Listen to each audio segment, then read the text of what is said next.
Et notre invité ce soir est le docteur Denis Mukwege, prix Nobel de la paix, médecin, chirurgien, gynécologue, fondateur et directeur de l'hôpital de Panzi à Bukavu. Merci infiniment d'être avec nous sur ce plateau. Votre parole est rare sur les plateaux télé. Merci beaucoup d'être venu répondre à nos questions. Tout d'abord, votre réaction à ce reportage.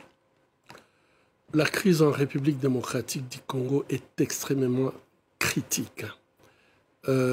Aujourd'hui, on peut dire sans risque de se faire contredire, il y a péril en la demeure, la nation congolaise est en danger. Et je crois que ça s'étaye par 4 situations que je voulais vous présenter. Premièrement, c'est la crise humanitaire et la crise sécuritaire est sans précédent.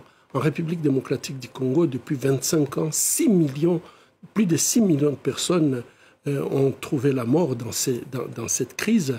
Et ça, c'est le conflit le plus meurtrier depuis la Seconde Guerre mondiale.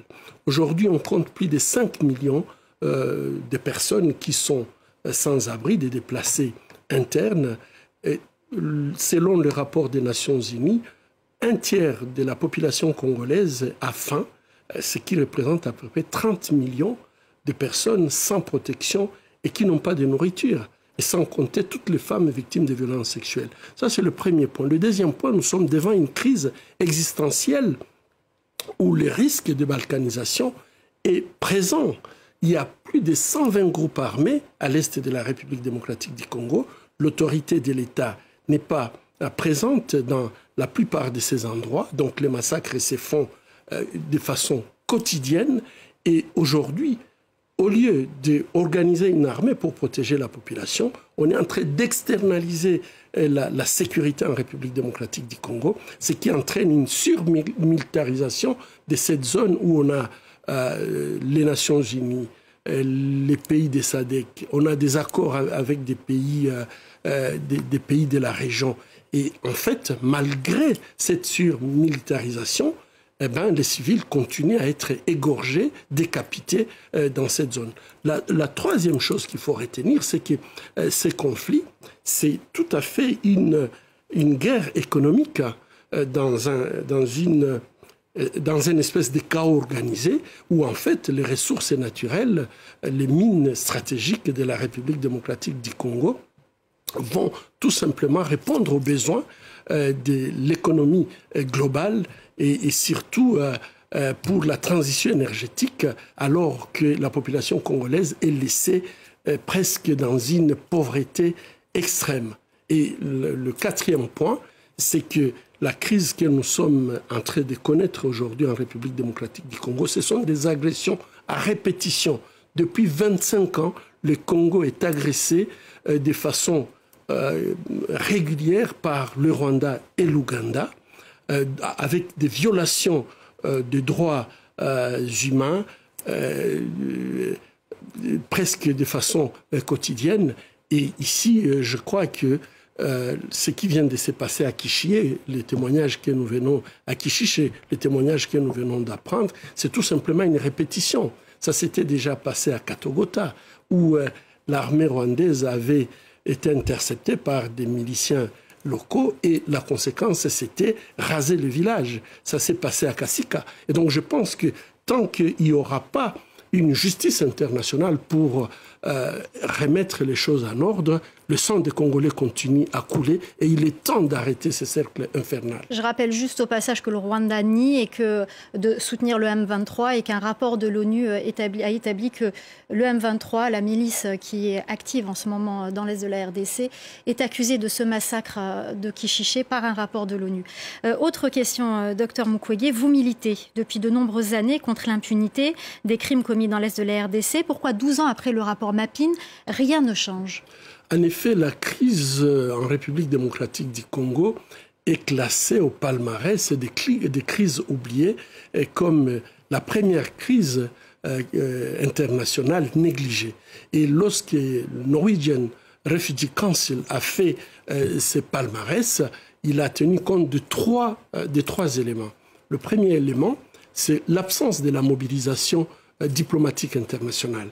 Deuxième élément, l'absence donc de la mobilisation de l'aide humanitaire et l'absence donc de la mobilisation médiatique. En République démocratique du Congo, aujourd'hui, il n'y a pas une diplomatie internationale. Tout ce qui se passe en République démocratique du Congo aurait déjà entraîné à ce qu'il y ait des sanctions. Il y a des outils juridiques qui existent. Il y a la résolution 2641, la résolution qui a fait couler beaucoup d'encre. Cette résolution existe et qui dit clairement que tout pays ou organisation qui peut soutenir les groupes armés dans la région des Grands Lacs devraient subir une sanction. Où sont ces sanctions? Pourquoi nous avons des résolutions? Pourquoi nous avons le droit international et que nous ne pouvons pas l'appliquer lorsqu'il s'agit de la République démocratique du Congo? Et ceci, c'est contrairement à ce qu'on peut voir, par exemple, en Ukraine. Justement, on parle déjà de la création d'un tribunal spécial pour l'Ukraine, comme ce fut le cas pour l'ex-Yougoslavie. Pourquoi ne pas demander un tribunal pour les crimes commis en République démocratique du Congo? Et c'est ce qui a été fait, je pense, la semaine dernière par la ministre congolaise qui était à La Haye, Rose Mutombo, qui est allée se rendre pour demander justement la création de ce tribunal spécial. Est-ce que vous êtes en faveur de ce tribunal spécial pour punir les crimes commis en RDC? Nous avions félicité l'action de Rose Mutombo. C'est la première fois que notre gouvernement prend l'initiative. Ça fait 10 ans que nous faisons un plaidoyer pour que, en fait, il y ait une justice transitionnelle en République démocratique du Congo. Mais je crois qu'un tribunal spécial pour le Congo doit être précédé par, en fait, il faut absolument arriver à préserver les preuves, puisque quand il y aura ce tribunal pénal, il faut absolument qu'il y ait des preuves. Aujourd'hui, ce que nous exigeons, qu'il y ait l'exhumation des fosses communes, qu'on puisse préserver les preuves médico-légales de tous ces crimes. Sinon, on aura un tribunal, si les preuves n'existent pas, ça va aboutir à un non-lieu. Et pour les victimes, ça va être une seconde souffrance. Nous voulons absolument qu'il y ait un tribunal pénal international pour le Congo, mais aujourd'hui, on peut déjà, il y a des équipes des Nations Unies de médecine légale qui sont sur place. Il faut commencer déjà à exhumer les fosses communes et essayer de collecter les preuves médico-légales qui vont permettre en fait à ce que la justice puisse tabler par rapport à ce qui s'est passé en République démocratique du Congo. Alors il y a encore beaucoup de sujets abordés. Malheureusement, nous n'avons pas beaucoup de temps, plus de temps que ça. Une question très importante. Demain s'ouvre le sommet Afrique aux États-Unis à Washington. Est-ce que vous avez un message aux États-Unis? L'Afrique ne doit pas exister seulement par rapport à ses richesses, à ses minéraux. Aujourd'hui, nous savons que ce sont les minéraux de l'Afrique qui ont la solution par rapport au changement climatique, par rapport aux nouvelles technologies, et c'est une bonne chose. Mais l'Afrique ne doit pas seulement compter par rapport à ses richesses. Il faut absolument qu'à un tel sommet puisse être évoquée la question de sécurité en Afrique. Nous avons des minéraux, nous voulons bien avoir des échanges commerciaux avec d'autres pays, mais il faut que ce soit des échanges gagnant-gagnant. Et je pense que ce qui se passe en République démocratique du Congo, où en fait la population paye cher d'avoir toutes ces richesses, ces terres rares qu'on a en République démocratique du Congo, il faut absolument que dans les sommets comme ça, ces questions puissent être abordées. Le sang des Congolais a trop coulé, ils ont besoin de la justice, de la vérité, ils ont besoin d'une